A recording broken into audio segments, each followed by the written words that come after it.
अगर आप MBBS abroad करना चाहते हैं तो कंट्री सिलेक्ट करते वक्त एमबीबीएस का ड्यूरेशन ये एक इंपॉर्टेंट क्राइटेरिया है। जितना एमबीबीएस का ड्यूरेशन 2021 से पहले था किसी भी कंट्री में, एनएमसी एफएमजीएल रेगुलेशंस के अनुसार उस ड्यूरेशन में 1 या 2 साल ऐड हो गया है एनएमसी गैजेट के बाद। जैसे रशिया में 6 साल का ड्यूरेशन था एमबीबीएस का, अभी 7 या 8 साल का हो गया है। आपके एमबीबीएस के बाद 10 साल के अंदर आपको पूरा एमबीबीएस कोर्स करना होगा। ये एफएमजीएल रेगुलेशंस की एक महत्वपूर्ण कंडीशन है। ये तो हो गया एफएमजीएल रेगुलेशंस 2021। यहां पर कहा गया है कि कोर्स पूरा करना है 10 साल के अंदर। अब 28 दिसंबर 2022 को 28 दिसंबर 2022 को एक ड्राफ्ट के माध्यम से इन कंडीशंस को और स्पेसिफाई किया गया है। नेशनल मेडिकल कमीशन ने एक ड्राफ्ट पब्लिश किया है जो उनकी वेबसाइट पर अवेलेबल है 28 दिसंबर 2022 को, और नैरो डाउन किया गया इन कंडीशंस को। इस रेगुलेशंस का नाम है national medical commission national exit test regulations 2022, यानी एनएमसी नेक्स्ट रेगुलेशंस 2022। इस रेगुलेशंस में बोला गया है कि आपको नेक्स्ट 1 और नेक्स्ट 2 दोनों एग्जाम्स एमबीबीएस में एडमिशन लेने के 10 साल के अंदर पास करना है। मतलब आपका अब्रॉड में एमबीबीएस, अब्रॉड में 1 साल की इंटर्नशिप, अब्रॉड में अगर कोई लाइसेंसिंग एग्जाम है तो उसे पास करना, इंडिया में आकर नेक्स्ट 1 एग्जाम पास करना, उसके बाद इंडिया में 1 साल की इंटर्नशिप करना और नेक्स्ट 2 एग्जाम पास करना। ये जो पूरा कार्यक्रम है वो एमबीबीएस कोर्स ज्वाइन करने के 10 साल के अंदर आपको पूरा करना है, ऐसा ये रेगुलेशंस बोलता है।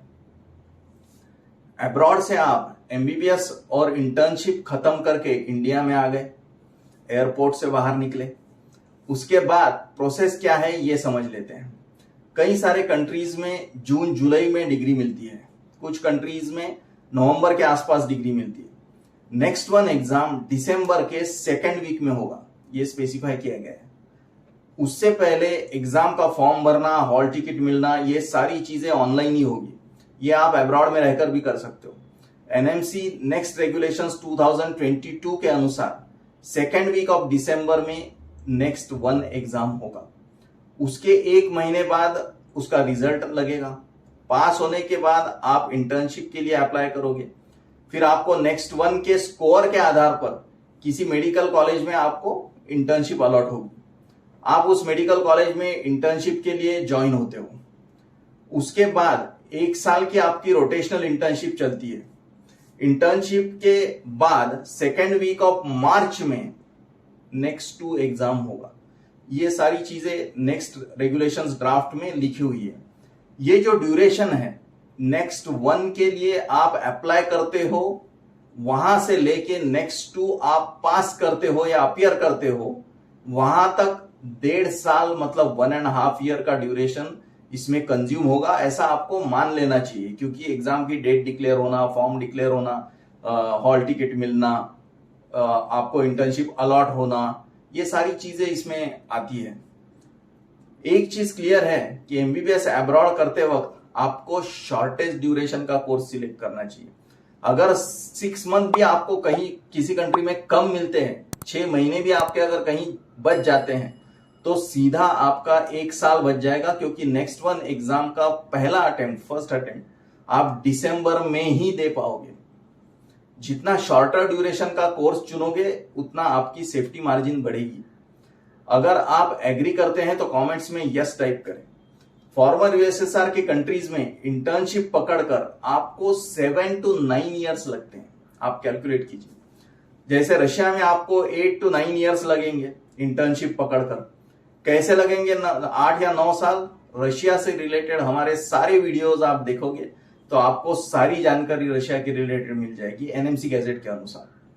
ये जो 7 to 9 ईयर्स मैं बोल रहा हूं वो तो कट टू कट कैलकुलेशन करके, एग्जाम देने के बाद रिजल्ट लगने में कुछ महीने लग जाते हैं, आपको डिग्री मिलने में कुछ समय लग जाता है, बाद में आप अब्रॉड की इंटर्नशिप के लिए अप्लाई करते हो, इंटर्नशिप के बाद आपको इंटर्नशिप कंप्लीशन सर्टिफिकेट मिलता है।